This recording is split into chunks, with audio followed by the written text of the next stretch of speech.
วัสดีครับไปรอบพี่น้องอันนี้รอบนี้จะไปไหนผู้ใหญ่บ้านกุดใหญ่เนาะคุ้มกุดใหญ่ครับนะฮะวันนี้ท่านรองนายกครับร่วมเรือขบวนของเราด้วยครับเนี่ยขอบคุณมากครับท่านรองนายกเหยื่อเนาะเอาชื่อจริงครับเอาชื่อจริงเหยื่อบุญโกงเนาะท่านรองนายกเทศบาลตำบลหนองเซงครับมาดูพี่น้องพวกเราครับมาให้กำลังใจพี่น้องพวกเราครับชุมชน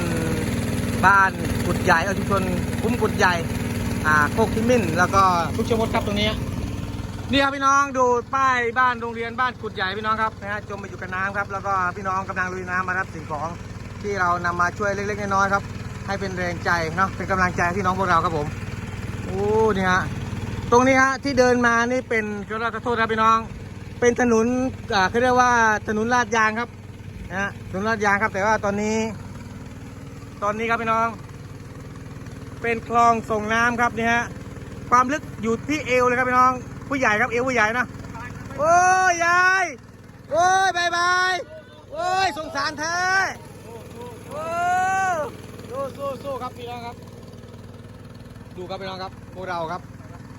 ได้รับความเดือดร้อนอย่างหนักเลยครับผมจากโนรูแล้วก็น้ำท่วมครับตอนนี้ครับโอ้โหพี่น้องครับไม่น่าจะเป็นไปได้เลยครับผมอันนี้เรามาช่วงของน้ำลดเล็กน้อยแล้วฮะแต่ยังอยู่สูงมากเลยครับโอ้ยไปอย่างไรไปไงโอ้ยไปอย่างไรคือท่วมคักท่วมนี่เลยเจ้าน่ะโอ้ยครับรอเนี้ยอันนี้เป็นบ้านโคกิมินครับโคกิมินก็อาจจะกระทบน้อยหน่อยครับว่าพื้นที่สูงครับผมแต่ว่า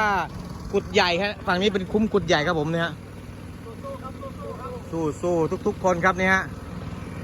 ทางเจ้าหน้าที่ก็มาร่วมด้วยช่วยกันครับหลายๆคนครับหลายๆภาคส่วนครับมาช่วยพี่น้องพวกเราครับที่ประสบภัยทุกข์ภัยน้ำท่วมครั้งนี้ครับผมเนาะโอ้โหอันเนี้ยทางเข้าหมู่บ้านกุดใหญ่พี่น้องเส้นนี้ถือว่าตัดขาดเลยครับผมเนาะมีแต่ว่ายน้ำแล้วก็เรือเท่านั้นครับ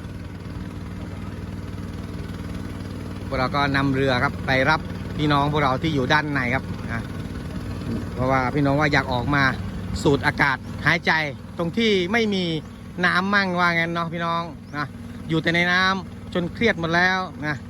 ถ้าเราจะนำสิ่งของมาช่วยข้างในเลยก็กลัวจะไม่ทั่วถึงพี่น้องเนาะกลัวจะลำบากครับผมก็เลยพี่น้องว่าขออนุญาตออกไปด้านนอกครับท่านผู้ใหญ่บอกว่าประสานแล้วให้ออกไปรับด้านนอกครับเพื่อที่จะได้ไปสูดอากาศบนบกมั่งครับพี่น้องเนาะเป็นกบก็ต้องอยู่บนบกด้วยบนน้ำด้วยพี่น้องเนาะโอ้โหครับตรงนี้เราอยู่ในคลองนะครับคลองอเมซอนครับพี่น้องบรรยากาศครับบ้านผมเองบรรยากาศเทศบาลตำบลหนองเต็งครับตอนนี้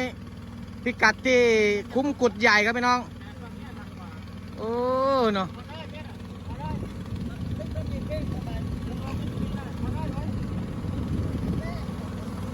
ถ้ามาหมดก็ฝากเอาก็ได้เนาะฝากช่วยกันเอา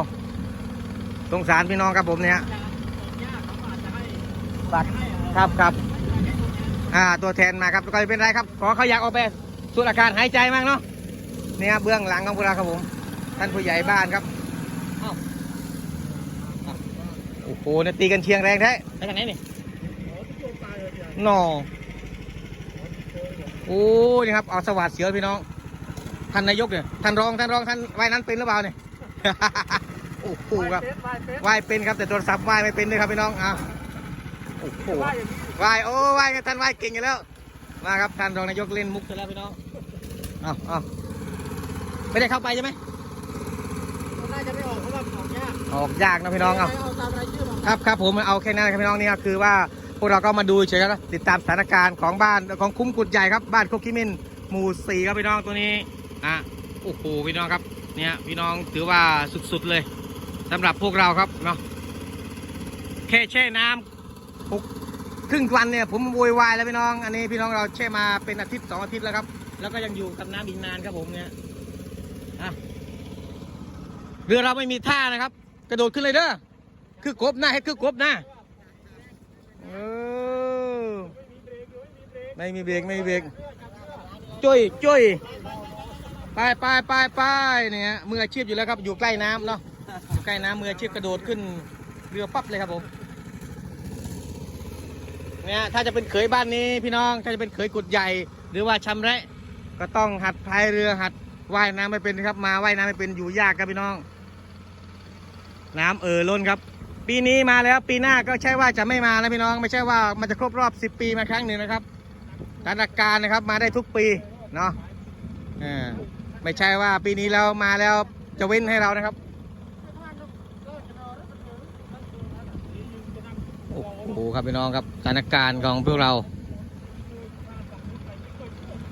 ผม33 ปีพี่น้อง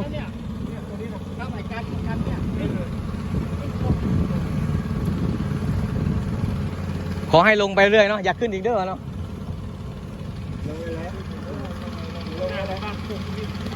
แต่อาจจะลงเล็กลงน้อยแค่นั้นแหละลงเล็กลงน้อยเนาะผมว่ามันนิ่งเกินเนาะมันนิ่งมันไม่ลงพวกภาพน่ะถือว่ายังอยู่นานนะครับตอนนี้รถยนต์รถจักรยานยนต์เข้าไปอยู่พื้นที่ข้างบนหมดแล้วครับจากหมู่บ้านที่น้ำท่วมครับแล้วก็เอาไปฝากครับพื้นที่สูงไว้ครับผมนี่ฮะผู้ใหญ่ก็กลับหัวครับตอนนี้ก็คือพี่น้องเราก็ให้ออกมาบางส่วนครับอันไหนออกมายากอย่าออกมาครับเราจะฝากขึ้นเรือไปครับเพราะว่าจะได้ไม่ลำบากท่านครับท่านเหนื่อยแล้วช่วงเช้าก็ออกมารับเบี้ยกันแล้วพี่น้องเนาะหรือว่าออกมารับเบี้ยคนชราเรียบร้อยแล้วก็เหนื่อยครับมีแต่คนแก่เนาะนะมีแต่คนแก่และเด็กครับที่อยู่บ้านครับส่วนมากคนหนุ่มคนสาวไปทำงานที่อื่นกันหมดครับผมเนาะนะก็คนที่ติดน้ำท่วมคือคนแก่ครับพี่น้องโอ้โหวันนี้ครับได้ทำคลิปบรรยากาศท่องคลองครับเนาะเราเคยไปเที่ยวคลองมาครับแต่น้ำสวยน้ำสะอาดมากครับน้ำใสเนาะอาบได้ไหมนี่ไม่ได้ไหมผู้ใหญ่อาบในน้ำนี่แหละมั้งพี่น้องมาหลายๆท่านครับก็มาช่วยกันครับพี่น้องเนาะช่วยกัน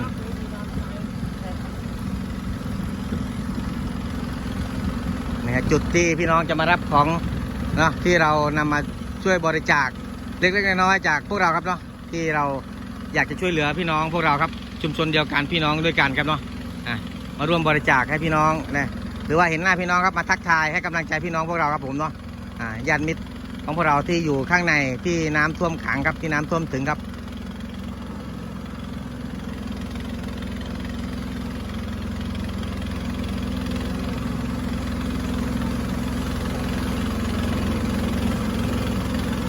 เพิ่งถึงนะพัทหอดนี่นะย่างลินคักเท่เนาะโอ้ยด้านในครับมีสิ่งของครับถึงเรียบร้อยครับพี่น้องเนาะขอบคุณท่านผู้ใหญ่ครับสำหรับโชเฟอร์เรือของเราสุดยอดมากครับแล้วก็หวาดเสียวเหมือนกันเนาะเรียบร้อยครับผมเนาะเทียบท่าเรียบร้อยถือว่านี่ฮะเทศบาลขอบคุณเทศบาลตำบลหนองเตงครับอำเภอสายจังหวัดรังครับที่นำเรือมาช่วยพวกเราเนาะแล้วก็นี่ครับขอบคุณท่านรองเหยื่อครับผมเนาะที่เข้ามาดูแลพี่น้องประชาชนพวกเราครับผมนะฮะขอบคุณมากๆครับพี่น้องพวกเราก็เหน็ดเหนื่อยเนาะเหนื่อยไหมครับผมเมื่อยว่าวร้ายโอ้ยว่าวไปเลยเศร้าเลยมาแล้วก็ได้ว่าวเนาะโอ้ยอันนี้เอามาทำไมนี่มันตามมามันอยากมาเล่นน้ำพี่น้องเนี่ยน้องยังมาด้วยครับติดเจ้าของครับเนี่ยโอ้ยสงสารดิเนาะฝากกดไลค์กดแชร์กำลังใจทุกคนครับที่ประสบภัยน้ำท่วมครับเนาะวันนี้พวกเราก็ได้นำสิ่งของเล็กๆน้อยๆครับมาบริจาคให้พี่น้องพวกเราครับผมเนาะฝากกดไลค์กดแชร์ครับให้กำลังใจทุกๆคนครับที่ประสบภัยน้ำท่วมครั้งนี้ครับผมเนาะสวัสดีครับ